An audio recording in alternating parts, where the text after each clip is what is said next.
press the bell icon on the YouTube app and never miss an बात में कोई शक नहीं, खासतौर पे मुझे कोई शक नहीं कि इंडिया वाले, भारत वाले अगर किसी को प्यार करते हैं तो सर आंखों पे बिठाते हैं, बहुत ज्यादा सपोर्ट करते हैं। लेकिन अगर किसी के साथ थोड़ा अनबन होती है तो फिर उसे कहीं का नहीं छोड़ते। इसकी एग्जांपल मैं अगर अपने से स्टार्ट करूं तो हमने जब यूट्यूब चैनल स्टार्ट किया और तब से लेके अब तक जिस तरीके से हम एफर्ट कर रहे हैं, कोशिश करते हैं अनबाइस काम करें, कोशिश करते हैं कि रैशनल रह के बात करें, और यही चीज इंडिया वालों को बहुत पसंद आती है, बहुत ज्यादा सपोर्ट किया जाता है। लेकिन दूसरी साइड पे Indian Canadian singer Shubhneet Singh की बात करें, उन्हें भी बहुत ज्यादा प्यार दिया गया, बहुत ज्यादा अप्रिशिएट किया गया। दिनों में उनके व्यूअरशिप, उनके जो फैन फॉलोइंग है इंडिया में बहुत बड़ी। लेकिन उनकी एक पोस्ट की वजह से, एक गलती की वजह से वो कहां से कहां चले गए और अब उन्हें सॉरी करनी पड़ी है बकायदा तौर पे। ये शायद आप तक न्यूज पहुंची हो या नहीं, लेकिन हम आपको ये न्यूज, ब्रेकिंग न्यूज दे रहे हैं कि शुभनीत सिंह ने बकायदा तौर पे अभी ये स्टेटमेंट दी है, अभी ये पोस्ट की है सॉरी की। इसके ऊपर बात करेंगे, कनाडा इंडिया के जो कन्फ्लिक्ट चल रहे हैं उस हवाले से बात करेंगे, और भी बहुत सी बातें करेंगे। और हमारे साथ मौजूद है नाजिया इलाही खान, तारुफ की मोहताज नहीं है। स्टार्ट करते हैं इनकी तरफ से। हेलो नाजिया जी, कैसी हैं आप? मैं अच्छी हूँ। वंदे मातरम। अस्सलाम वालेकुम। वालेकुम अस्सलाम। नाजिया जी, जो मैंने स्टार्ट किया, जिन चीजों पे हम डिस्कस करेंगे, सबसे पहले मैंने अपना एक्सपीरियंस भी शेयर किया, शुभनीत सिंह के बारे में बात की। आप ये जो सारा इस टाइम इंटरनेशनल लेवल पे ट्रेंडिंग चल रहा है, कनाडा का इशू और ये सब चीजें, क्या कहना चाहेंगे? हाँ जी, आपने शुभनीत जी की बात कही है तो पहले मैं वो आपको क्लियर कर दूं। जाहिर सी बात है कि प्यार लेने का काम किया जाता है तो भारत के नागरिक छप्पर फाड़ के प्यार देते हैं, और अगर तो आपकी तरफ से गलती होती है तो थप्पड़ मार के बेइज्जत करना भी हमें आता है बहुत अच्छे तरीके से। तो ये छप्पर और थप्पड़ का जो है ये तय। सभी को जय हिंद दोस्तों, आप सभी का हार्दिक स्वागत है जय हिंद रिएक्शंस पे। तो आज हम उपस्थित हैं आपके लिए एक स्पेशल और एक इंटरेस्टिंग वीडियो के साथ, जिसमें आप देखेंगे पाकिस्तान के मशहूर यूट्यूबर शोएब चौधरी जी को, जो कि भारत में बहुत ही ज्यादा पसंद किए जाते हैं। उनकी स्पेशल गेस्ट होंगी भारतीय शेरनी नाजिया इलाही खान जी, जो कि सुप्रीम कोर्ट की लॉयर हैं और जबरदस्त नॉलेज रखती हैं। तो ये वीडियो बहुत इंटरेस्टिंग होगी, जिसमें आप देखेंगे ये दोनों डिस्कस करेंगे भारत और कनाडा के रिश्तों पे, और खासकर जो पंजाबी गायक है शुभ, जिनका भारतीय दौरा अभी रद्द हुआ है, उस पे। तो ये वीडियो बहुत इंटरेस्टिंग होने वाली है, इसे अंत तक देखें। और चैनल पर नए हैं तो चैनल को सब्सक्राइब कर दें, ताकि आपको ऐसी मजेदार और इंटरेस्टिंग वीडियोस देखने को मिलती रहे। जय हिंद, जय भारत। सामने वाले को करना पड़ता है कि सामने वाले को क्या चाहिए हमसे। ठीक है, ठीक है। अब ऐसी बात है कि सॉरी तो इन्होंने कह दिया है, पर गलतियां ऐसी है कि मैंने पहले भी कई बार इस बात को मेन स्ट्रीम मीडिया पर रखा था कि बॉलीवुड में या पॉप सिंगर को भारत में बुला करके उनके कार्यक्रम की हमें जरूरत नहीं है, क्योंकि ऑलरेडी भारत में बहुत अच्छे अच्छे गायकार हैं, बहुत खूबसूरत खूबसूरत गायकार है, तो इसकी जरूरत नहीं है। अब ऐसा है कि बेचारी ये कनाडा के खालिस्तानी जो सिंगर है, इनको ये कहीं ना कहीं मन में आ गया था कि ये इनको भारत के नागरिक ने जिस तरह से सर पर बिठाया है, तो ये कुछ भी कर लेंगे और किसी को भी सपोर्ट कर देंगे और कमाएंगे भारत से, और नाम शोहरत सब कुछ भारत से कमाएंगे, और भारत के खिलाफ बोलने वाले को फंडिंग करेंगे। तो इसलिए इनको जमीन पर हमने सिर्फ 4 घंटे पर उतार करके इनसे माफी तो मंगवा ही ली। ये है भारत का करिश्मा। अब देखिए ना, याद आ जाना चाहिए अभिनंदन वाली बात कि कैसे पाकिस्तानियों को फड़फड़ा करके हमारे अभिनंदन को छोड़ना पड़ा था। तो वैसा ही है करिश्मा। अब आपने कनाडा की बात छेड़ी है, तो मैं आपको पहले तो मैं अपने अंदाज में आपको बताना चाहूंगी, और फिर मैं जाऊंगी पूरे लीगल फैक्ट्स पर, ताकि दोनों तरीके से पॉलिटिकल फैक्ट, लीगल फैक्ट, और एक नॉर्मल भारत का नागरिक किस अंदाज में इस चीजों को देख रहा है, इस सारे कॉन्फ्लिक्ट्स को, इस सारे डिस्प्यूट्स को देख रहा है, वो तीनों मुद्दे मैं आपके सामने रख दूंगी।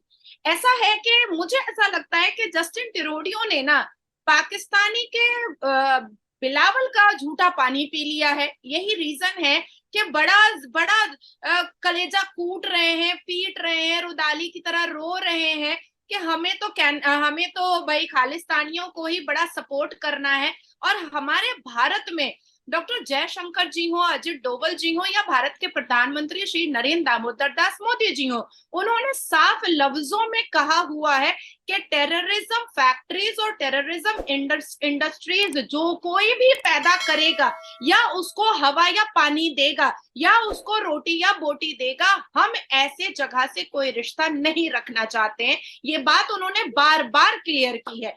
अब G20 की मीटिंग में जब ये बेचारे 9 और 10 सितंबर में जस्टिन ट्रूडेau साहब आए थे, तो बड़ी खूबसूरत से हमारे भारत के प्रधानमंत्री जी मोदी जी ने इनकी क्लास लगाई थी और इनको बड़े मीठे अंदाज में इनको समझाया था।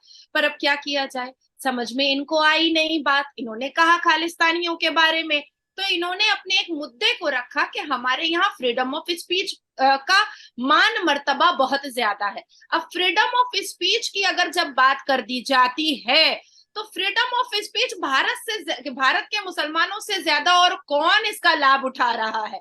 अब फ्रीडम ऑफ स्पीच का मतलब ये नहीं होता है कि कनाडा की सरजमीन पर हमारे भारत के प्रधानमंत्री या हमारे ब्यूरोक्रेट या हमारे डिप्लोमेट या हमारी सुरक्षा एजेंसीज को डिफेम किया जाए, मलाइन किया जाए, उनको गालियां दी जाए। इस चीजों को हम बर्दाश्त नहीं कर सकते हैं। अब आती हूं मैं कि हरदीप सिंह निज्जर, जिसकी मौत 18 सितंबर 2023 को हुई थी, कनाडा के ब्रिटिश कोलंबिया में हुई थी। उसके ऊपर more than 1000 criminal cases registered थे, और not only in India, even in Canada. क्योंकि ये जब कनाडा एंटर किया था तभी ये फेक पासपोर्ट पर किया था, जिसके ऊपर कनाडा के लॉ डिपार्टमेंट ने इसके ऊपर इम्पर्सोनेशन के केसेस डाले थे, और भी कई केसेस इसके ऊपर देश के विभिन्न देशों में इसके ऊपर फाइल थे। इवन 2007 से हरदीप सिंह की एक्टिविटीज को नोटिस करते हुए कई बार इस बात पर बातें उठी हैं। हमारे NIA ने, हमारी सुरक्षा एजेंसीज ने, हमारे ब्यूरोक्रेट्स ने इस बारे में बात की है कि इसकी एक्टिविटीज भारत के खिलाफ बहुत ज्यादा निखर रही है, बहुत ज्यादा उभर रही है। अब थोड़ा सा पीछे चले जाते हैं। 1984 में government of India during Indira Gandhi tenure एक ऑपरेशन ब्लू स्टार फिक्स किया गया था, जिसमें खालिस्तानी की गहरीली सोच और इनकी क्रिमिनल एक्टिविटीज को ऑफिसर गिल को ये पूरा काम दिया गया था कि उनको खत्म करना बहुत जरूरी है, नहीं तो बहुत गलत हो जाएगा। अब 1984 में जब ये जिम्मेदारी दी गई तो 1984 में ही इंदिरा गांधी जी का देहांत कैसे हुआ, इन्हीं खालिस्तानियों के ग्रुप ने उनका मर्डर करवाया था। उसके एक साल के बाद 1985 में एक जेटलाइट एयरलाइंस आता था, जिस पर 229 लोगों को इन्हीं खालिस्तानियों ने मौत के घाट उतारा था। अब इसके बाद मैं आपको बताती हूँ कि इन्होंने 2007 में एक बॉम्ब ब्लास्ट किया था, जिसमें 6 इंजोर्ड हुए थे और 42 लुधियाना और पंजाब के लोगों का मर्डर इन लोगों ने किया था। इसके बाद फिर इन खालिस्तानियों ने लंदन में जाकर के यहाँ के यूके डिप्लोमेट को मार डालने की कोशिश की थी। उसके बाद फिर इन्होंने यूके, ऑस्ट्रेलिया, US में, जहां पर बहुत इन्होंने भगदड़ मचाया था और बहुत क्रिमिनल एक्टिविटीज की थी, यहाँ तक के जो इंडियन एम्बेसी है उसको तोड़ने की कोशिश की थी। अब इसके बाद US, इंडिया कॉन्सुलेट और सैन फ्रांसिस्को पर अटैक भी इन खालिस्तानियों ने किया था। इससे पहले इन्होंने क्या किया था कि फ्रांसिस्को में आग लगाई थी। US ने इसको क्रिमिनल ऑफेंस कहा था और US ने इसी निज्जर पर और इसकी पूरी खालिस्तानी टेररिस्ट टीम पर बहुत सारे केस दर्ज किए थे। इसी खालिस्तानी टेररिस्ट ने ऑस्ट्रेलिया के इंडियन एम्बेसी से हमारे तिरंगे झंडे को नीचे उतार करके अपने खालिस्तानी झंडे को लगाया था। अब इसके बाद G20 की मीटिंग में इन सारे मुद्दों को जब मोदी जी ने, हमारे भारत के प्रधानमंत्री ने जस्टिन ट्रूडेau को बहुत मोहब्बत से, बड़ी मिठास से इनको समझाया, तो इनको मीठी बात समझ में नहीं आई। और जब इनको मीठी बात समझ में नहीं आई तो फिर हमारे भारत के प्रधानमंत्री श्री नरेंद्र दामोदर दास मोदी जी ने इनको बताया कि भैया हम सनातनी जरूर हैं और पक्के सनातनी हैं, इसलिए हमें कमजोर मत समझना। पाकिस्तान से अभिनंदन को बुलाने में हमें सिर्फ 3 घंटे लगे थे।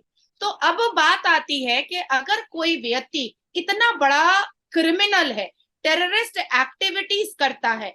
2020 में भारत ने एक गैजेट निकाला था जिसको सेंट्रल गवर्नमेंट की तरफ से जो नोटिस इशू होता है और सारे देशों में जाता है उसको गैजेट कहा जाता है। एक गैजेट निकाला था, specifically appropriately legal notice issue किया गया था सेंट्रल गवर्नमेंट ऑफ भारत की तरफ से अगेंस्ट हरदीप सिंह निज्जर के, जिसमें ये बताया गया था कि हरदीप सिंह पर भारत ने 10 लाख रुपए इनाम रखा है जो कोई भी उसको अरेस्ट करके लेकर आएगा, क्योंकि 1000 से ऊपर उसके ऊपर क्रिमिनल केसेस, मर्डर, इंपर्सोनेशन, डकैती, इंजरी, बहुत सारे केसेस उसके ऊपर दर्ज है। हालांकि 2020 में जस्टिन ट्रूडेau को ये बात पता थी कि ये जो भारत गैजेट निकाला है इसमें बेइंतहा सच्चाई है, और क्योंकि कनाडा के डिप्लोमेट एंड लॉ डिपार्टमेंट से भी जस्टिन ट्रूडेau को ये बात पता चल चुकी थी कि कनाडा में भी जस्टिन ट्रूडेau के ऊपर 550 से ऊपर क्रिमिनल केसेस हैं, तब भी जस्टिन ट्रूडेau ने इस बात को नोटिस ना करते हुए इस गैजेट को भी इग्नोर किया था और 10 लाख रुपए इनाम को भी इग्नोर किया था। दोस्तों आशा करता हूँ कि वीडियो आपको बहुत पसंद आई होगी और हमेशा की तरह नाजिया लाइक खान जी का बेबाक अंदाज आपको बहुत पसंद आया होगा, जहां नाजिया जी कभी भी भारत के विरोधियों को मुंह तोड़ जवाब देने से पीछे नहीं हटती। तो इस वीडियो के बारे में आपके क्या विचार हैं? आप अपने विचार हमें कमेंट सेक्शन में लिखकर जरूर बताएं, और वीडियो पसंद आई है तो इसे लाइक और शेयर जरूर कर दें, और एक बार फिर चैनल पर नए हैं तो चैनल को सब्सक्राइब कर दें ताकि हम आपके लिए ऐसी ही लेटेस्ट, इंटरेस्टिंग और मजेदार वीडियोस लाते रहें। तो चलिए फिर मिलेंगे ऐसी ही किसी जबरदस्त वीडियो में, तब तक अपना ध्यान रखिए। जय हिंद, जय भारत।